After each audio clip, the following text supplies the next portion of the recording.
Hi everybody, welcome to another YDFLive show. My name is Stephen Aitchison, creator of YourDigitalFormula.com, a program to help you become the influencer that you are. Okay, today I want to talk about getting more traffic to your blog post using social media. And this is kind of specifically about cross-posting. And when I say cross-posting, it's about posting your kind of blog post on all the social media networks. Now, I've said in the past that the main ones that you should be focused on would be Facebook first. First and foremost for me would be Facebook. Secondly would be Instagram. Then it would be YouTube. But obviously you've got Pinterest as well that can send a lot of traffic. You've got Twitter as well that can send some traffic your way as well. And they've all got different nuances. So you've got to kind of be wary of that when you're doing that. So we'll just get straight into it and we'll just kind of talk a bit about content marketing first of all. Why is content marketing so good? I love content marketing. I'm big on content marketing as well. Content marketing is basically where you're giving information to somebody and you're finding out really what people are interested in, writing a blog post on it and hopefully pushing more people to that blog post, either advertising or kind of putting it all over social media, which we're going to talk about as well.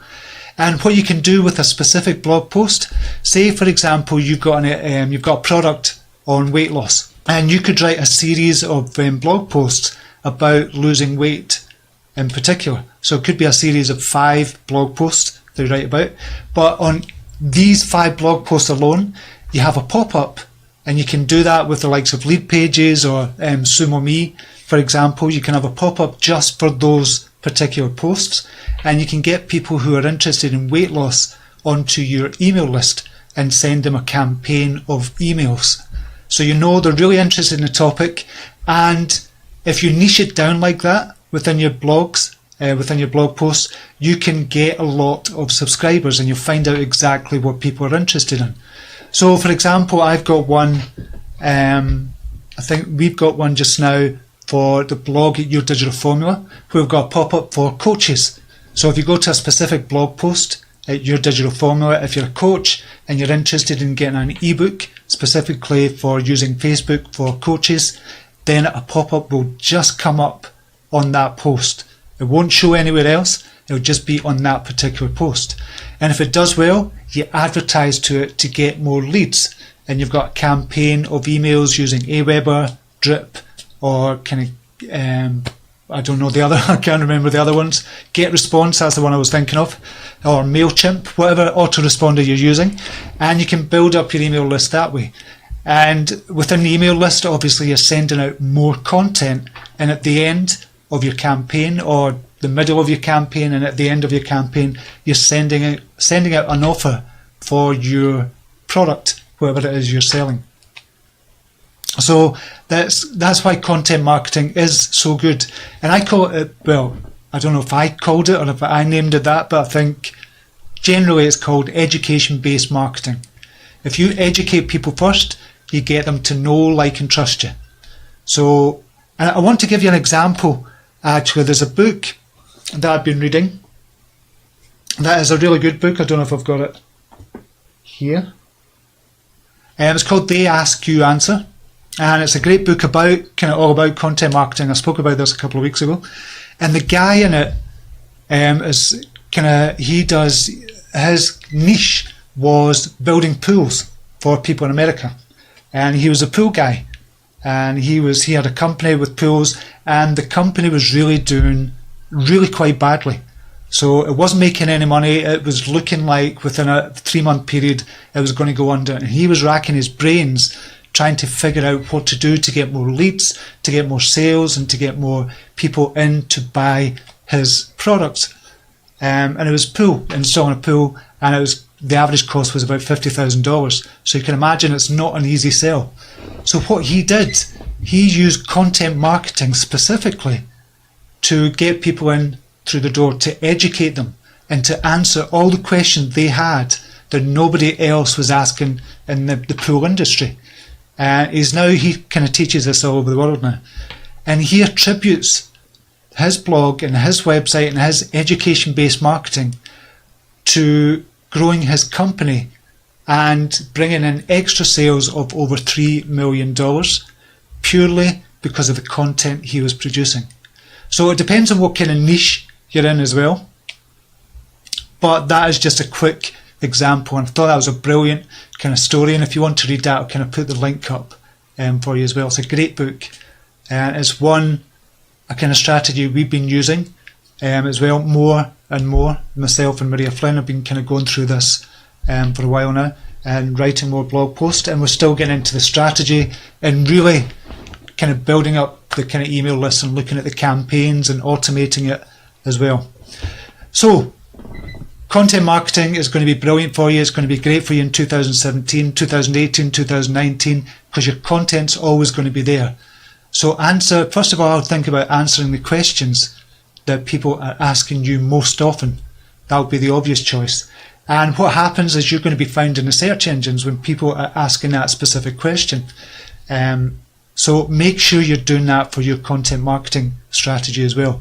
Now, people always say, when we're talking about kind of your digital formula is really about helping you become an influencer. And for you to become an influencer, you have to use social media. In particular, we talk about Facebook, but we also recommend highly that you have a blog. A blog is just a website. It's a dynamically updated website. That's really all a blog is. So we'll just call it a website from here on in. So if you've got lots of content on your website, then you can send traffic over to that website and find out what people are interested in the most. And if you get traffic from the search engine, then you can build upon that content strategy and then build up your email list as well. So on that particular part, I'm just wondering if we have any questions, if that makes sense to you. So if it makes sense to you, give me a load of hearts just now. Just click on the heart button just now if all this kind of content strategy thing kind of makes sense to you. And we'll see if you have any questions about that particular part. Margie Tucker, I need to remember this for my health coaching business. Yes, because I see all the hearts coming in just now. Thank you very much. So you're understanding okay, brilliant. So Margie, yes, that would be a perfect example, because you're going to get lots of questions for your health coaching business. You've probably had loads of, probably hundreds of questions already, and you can use those specific questions to use it as blog posts. So you answer them in a particular way. You've got a great headline, you've got a great image, you've got kind of brilliant content in there as well, great content with great information, and have a call to action at the end to ask for an email address for a free ebook or a free kind of coaching call, free half-hour coaching call, however you do it. And the more you write, the more traffic you're going to get from the search engines, but the more content you're going to have as well, and it's going to be shared more, and you're going to get a lot more traffic as well. Now, a lot of people ask about the number of words that you should write. It depends on what you're doing. When I'm writing a post for AdSense, specifically just for AdSense, and that's to get people over to the site so they can click on kind of AdSense ads but still have good content there, is I use quiz posts. Quiz posts do brilliant, and they're typically between maybe 100 and 200 words, because it's got an embedded link in it to take a quiz from another site, and they do extremely well on AdSense. So there's different strategies for different things, but if you're looking to become the expert in your field, then probably the number of words is over 1,000. So it's been shown, and studies have shown, that anywhere a kind of article that's got between 3,000 and 10,000 words in it, which is a lot, gets shared the most. They get double the amount of shares than a post that only has 500 words. And it gets shared in the kind of search engines as well. It doesn't get shared there, but it gets seen most in the search engines because you're seen as an authority as well. Obviously, the search engines are going to send their search bots through it. They'll check through all the keywords and everything as well, and you'll get more search engine traffic that way as well. So it's from 3,000 to 10,000 words. These are the articles that do the best in different niches, obviously. So the health niche would be perfect. Kind of the blogging niche or SEO niche or marketing niche, if you've got 3,000 to 10,000 words, you're going to get more traffic that way as well. But really, any niche it will work in. Just see if we have any questions. Don't think we have. No, we've not got any questions just now, so I'll just go through the comments. Maria Flynn, health coaches have great content to share. There's so much information that you could share as a health coach. So much information, and you could really become an authority in your niche if you're using a combination of a blog and using your social media accounts as well. Facebook, Twitter, YouTube, Instagram, Pinterest, that would be the ones to get traffic from as well. And the likes, we'll go into that in a wee bit second. Just see if there's any more comments just now. And the book, I'm just going to get the book link for you just now. Bear with me a wee second. Somebody's asking about the book.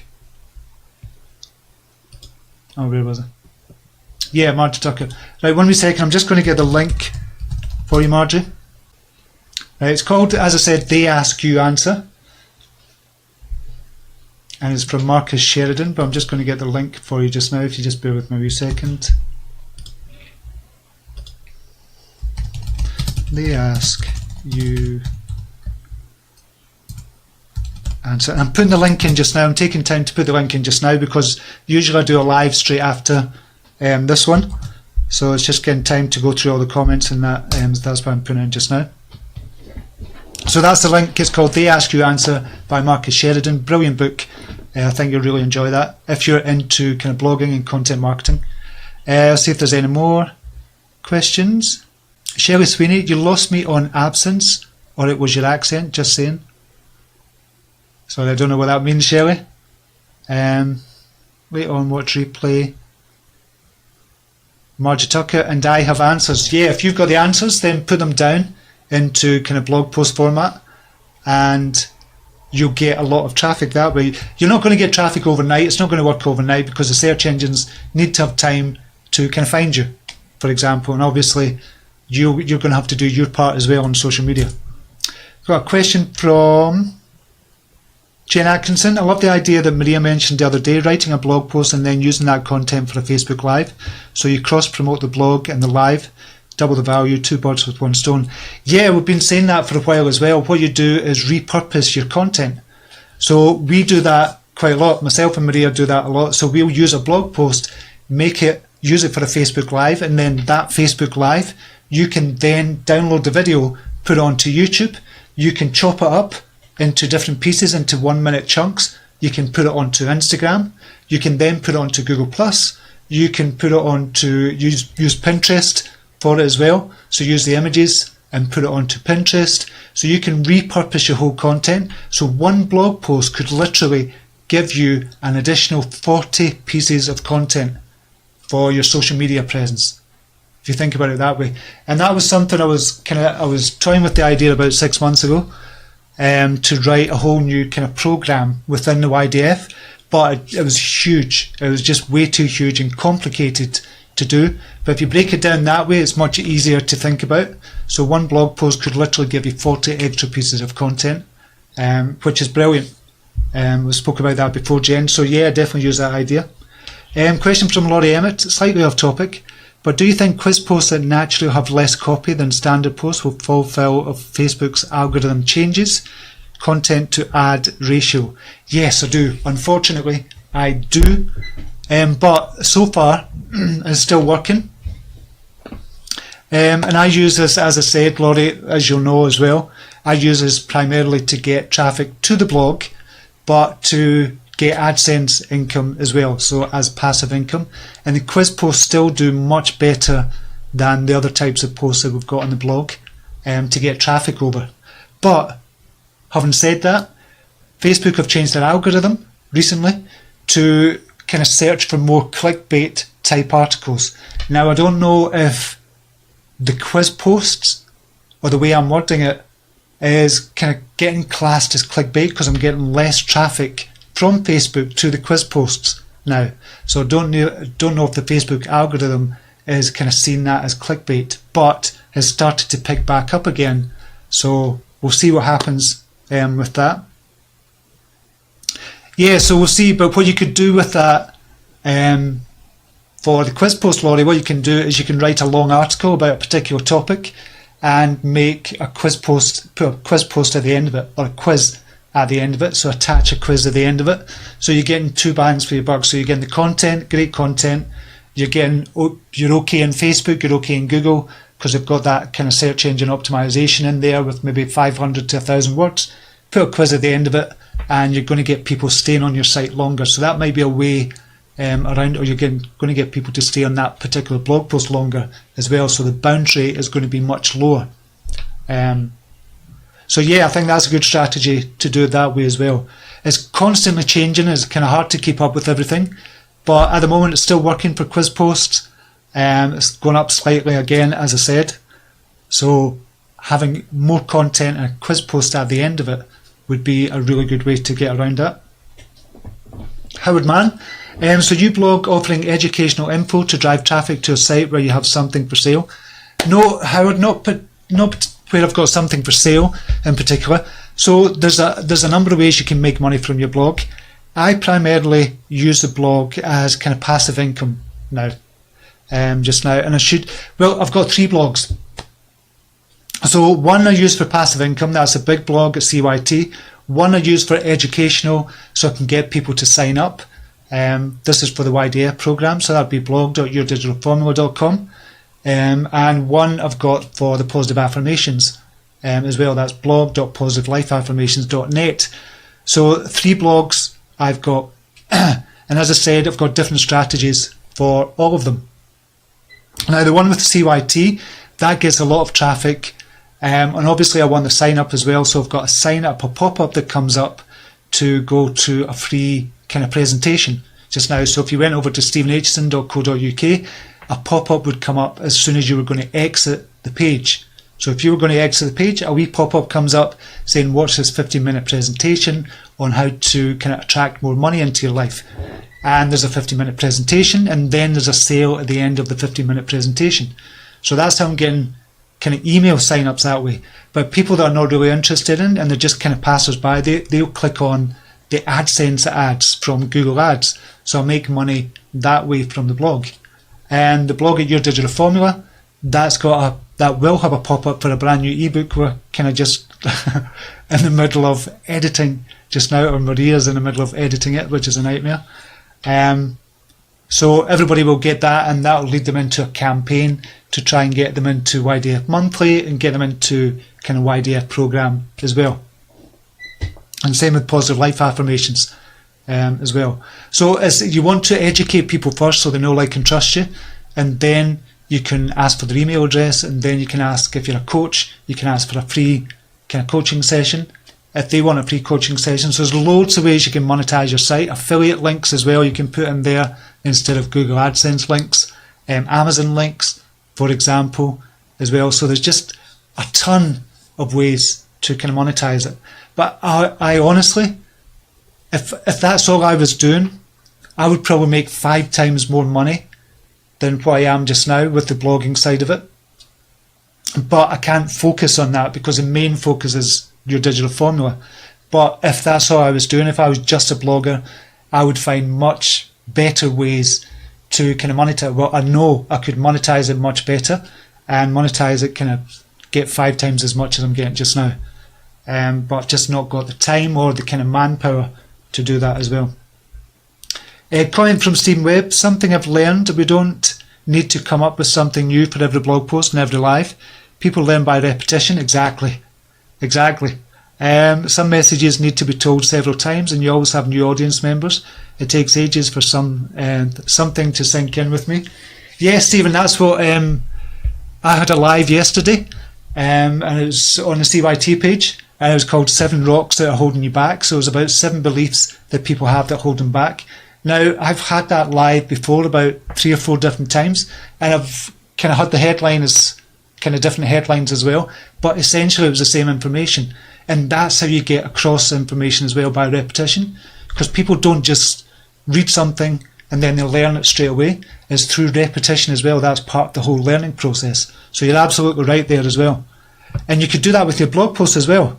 You can just have different content, but essentially on the same topic as well, or pull all your content on that one topic and make it one big, great, fantastic blog post.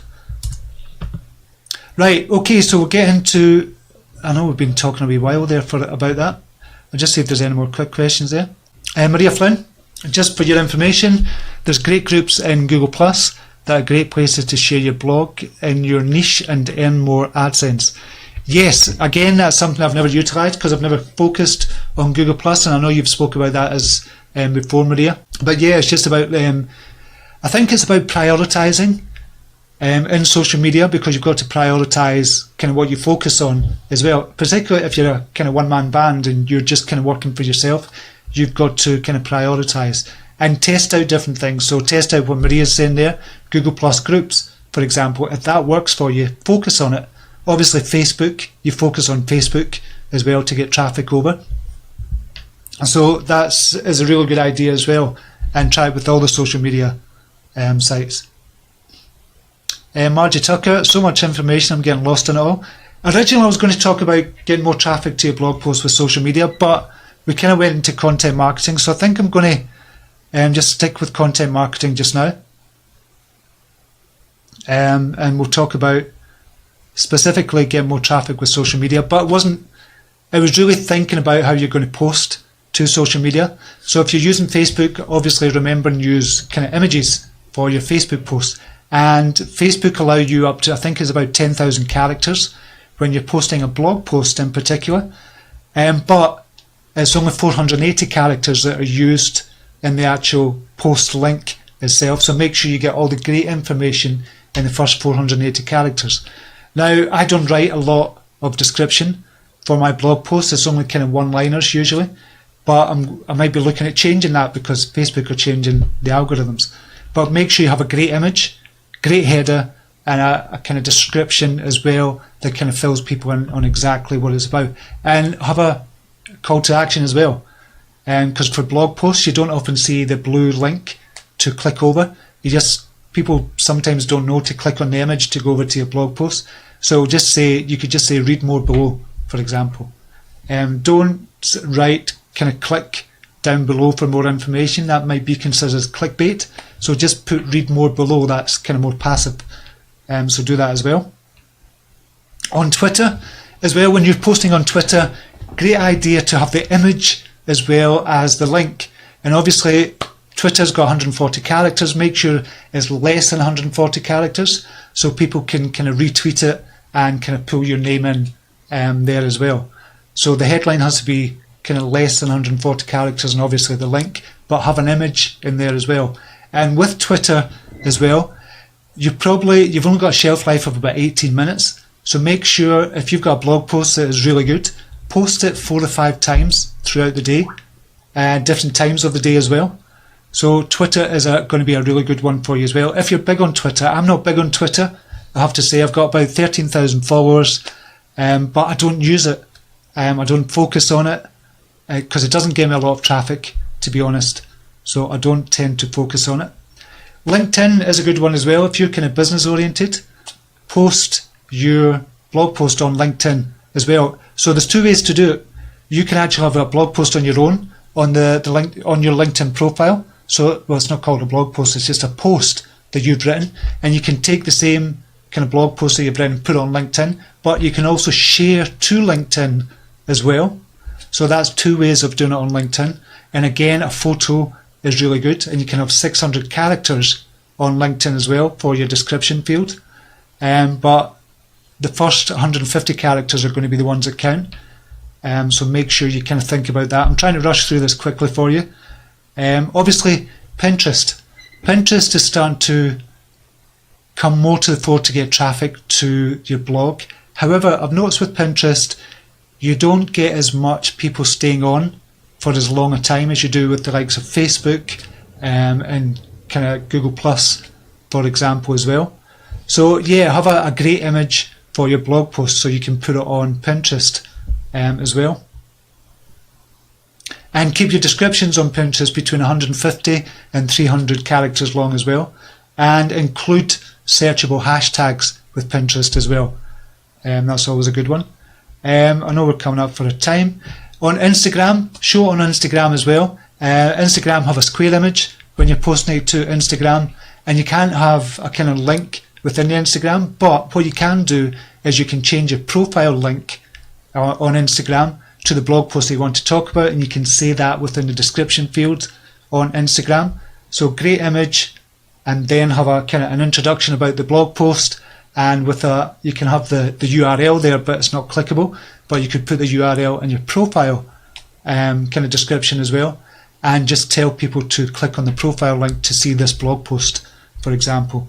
It just means changing it up all the time. And obviously with kind of Instagram, you've got to have those hashtags. Get hashtags in there as well. That's going to be really important. Now, I know we covered a lot there, a hell of a lot, more than I expected. I'll just see if there's any more questions. Laisla Benita, is it possible to make blogs on a different topic, or is it better to concentrate on a certain particular topic or aspect of blog post?